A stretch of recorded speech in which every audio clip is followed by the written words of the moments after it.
solat subuh selainnya.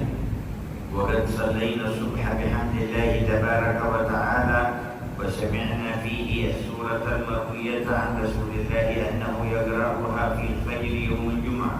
Dan kita tadi telah menunaikan solat dan kita mendengarkan bacaan surah yang dibaca oleh Rasulullah SAW pada subuh hari Jumaat.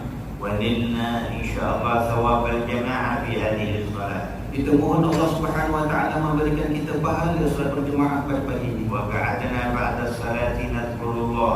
Dan setelah solat kita berzikir kepada Allah Subhanahu Wa Taala. استمعنا إلى التذكير بالله ومعنى الذكر لله. Dan kita mendengar nasihat-nasihat yang di dalamnya juga mengingatkan kita kepada Allah. تليت علينا الحديثان اللذان هما آخر كتاب نور الإيمان. Dan telah dibacakan ke hadapan kita dua hadis yang terakhir daripada kitab Nurul Iman. اتفق عليه شيخان البخاري ومسلم. Yang diriwayatkan oleh Imam Bukhari dan Imam Muslim. وسمعنا حديث الذكر وشرح الحبيب عمر بن حمد الجيلاني عليه.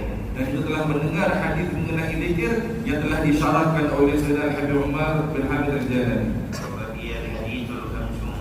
Dan kini tinggal hadis yang terakhir, hadis yang ke-50.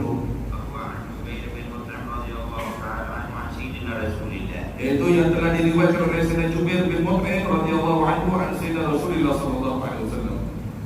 أنه صلى الله عليه وسلم قال إن لي أسماء. Dan dalam hadis tersebut disebutkan bahawa Nabi SAW itu mempunyai banyak nama.